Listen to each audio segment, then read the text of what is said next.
Саламатсыздар ма балалар? 2-ші сынып қазақ тілі пәнін бастаймыз. Сабағымыздың тақырыбы сұраулы сөйлем. Мен пән мұғалімі Қуанышбаева Гүлсім Кенжебайқызы. Сабақтың мақсаты күнделікті өмірде кездесетін жағдаяттарға байланысты сөйлеу мәдениетін сақтап, диалогке қатыса аласың. Сұраулық мағынаны білдіретін сөздерді үйренесің. Сөйлем түрлерін, айтылу мақсатына сәйкес тыныс белгілерін, нүкте, сұрақ белгісі анықтай аласың. Балалар, өткен сабағымызды еске түсіріп көрейік. Біз сөйлемнің айтылу мақсатына қарай 3 түрге бөлінетінін білеміз. Олар хабарлы сөйлем, сұраулы сөйлем және епті сөйлем. Енді өткен сабағымызда өткен сұраулы сөйлем дегеніміз не? Ережесін бірге есімізге түсірейік. Жауап алу мақсатымен айтылған сөйлемді сұраулы сөйлем дейміз. Сұраулы сөйлемнің соңына сұрақ белгісі қойылады.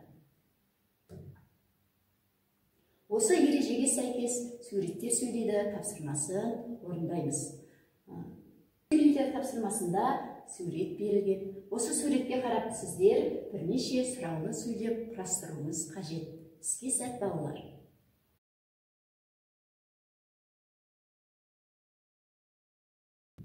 Жарайсыңдар балалар. Сендер сурет бойынша бірнеше сұраулы сөйлемдер құрастыра алды деген ойдамын. Олай болатын болса, мына сұраулы сөйлемдерге назар салайық. Сенің осы кім? Сен сабаққа дайынсың ба? Мерей қандай оқушы? Әли, тапсырманы орындадың ба? Оқушы сабақта қалай отыруы керек? Балалар, сендер құрастырған сұраулы сөйлемдерде дәл осындай болды деген сенімдемін. Жарайсыңдар. Олай болатын болса, енді оқулықпен жұмыс жасаймыз. Бірінші тапсырмамыз өлеңді тиісті дауыс ырғағымен оқы. Шегене деген немене? Соны білгің келе ме? Шамалы, азды, шағынды, бабалар деген шегене. Балалар, өлеңдегі сұраулық мағынаны білдіріп тұрған сөзді табамыз.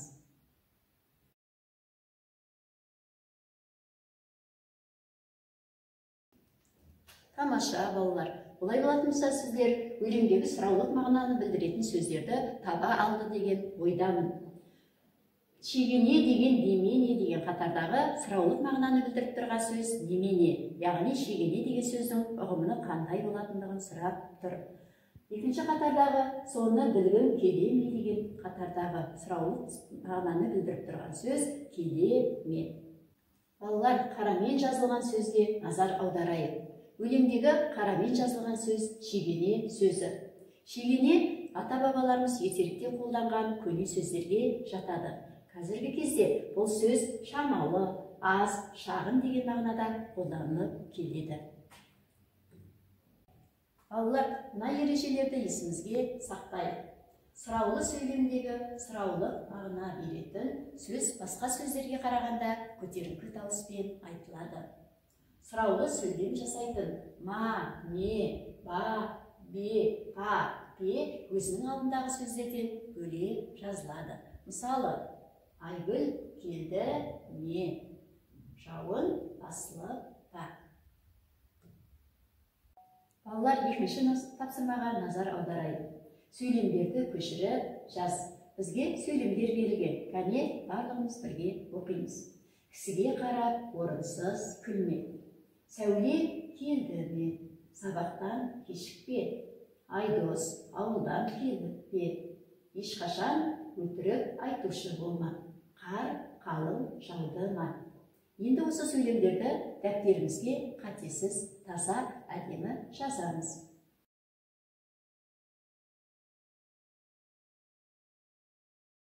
Жарайсыңдар балалар, сендер таза, әдемі, ұқыпты жазды деген ойдамын. Олай болатын болса, қарамен жазылған сөздерді салыстырып қорытынды жасайық. Қарамен жазылған сөздер күлме, келді ме, кешікпе, келіп пе, болма, жауды ма. Балалар осы сөйлемдердегі келді, ме, пе, ма сөздері өзінің алдындағы сөздерден бөлек жазылған. Өйткені бұлар сұраулық мағына білдіретін сөздерге жатады. Енді осы сөйлемдерді сөйлемнің түрлеріне қарай сәйкестендіріп көрейік. Кісіге қарап орынсыз күлме, бұл хабарлы сөйлем. Сәуле келді ме, бұл сұрау мағынасында айтылғандықтан сұраулы сөйлем болады. Сабақтан кешіп пе, бұл хабарлы сөйлем. Айдос ауылдан келіп пе, сұрау мағынасында айтылған, сондықтан сұраулы сөйлемге жатады. Ешқашан өтірік айтушы болма, бұл хабарлы сөйлем. Қар қалың жауды ма, бұл сұраулы сөйлемге жатады. Жарайсыңдар балалар, сендер хабарлы және сұраулы сөйлемдерді дұрыс ажырата білді деген ойдамын. Үшінші тапсырмамыз сызба бойынша диалогке түс. Балалар, бізге бірнеше сөздер берілген. Үйірмеге, сайысқа, қатысу. Осы сөздерді қатыстыра отырып диалог құрамыз. Жарайсыңдар балалар, сендер осы сөздер арқылы диалог құра алды деген ойдамын. Мери, қандай үйірмеге қатысасың? Мен қазақ тілі үйірмесіне қатысамын. Әли, сурет сайысына қатысатын болдың ба? Я, мен сурет сайысына қатысамын. Сендер де осындай диалог құра алды деген ойдамын. Төртінші тапсырмамыз қалыптастырушы бағалау тапсырмасы. Сұраулы сөйлемді тауып, сызықпен қоршаймыз. Мери, сен қайда тұрасың? Сенің үйіңнің жанында не бар? Әли, мен ауылда тұрамын. Менің үйімнің жанында дүкен бар. Балалар, осы сөйлемдердің ішінен сұраулы сөйлемдерді тауып қоршаймыз. Осы тапсырма бойынша сұраулы сөйлемді дұрыс тауып орындады деген ойдамын. Олай болатын болса, бұл сөйлемдегі сұраулы сөйлем сен қайда тұрасың? Және сенің үйіңнің жанында не бар? Балалар, тапсырманы жақсы орындады деп ойлаймын. Жарайсыңдар. Балалар, бүгінгі сабақ бойынша өз-өзімізді бағалаймыз. Бағалау дескрипторлары. Сөйлеу барысында диалогке қатыса аламын. Сұраулық мағына беретін сөздерді таба аламын. Олардың бөлек жазылатынын білемін. Сұраулы сөйлемдердің тиісті дауыс ырғағымен оқылатынын үйрендім. Сұраулы сөйлемдерді құрастыра аламын. Осымен бүгінгі сабағымыз аяқталды. Сау болыңыздар.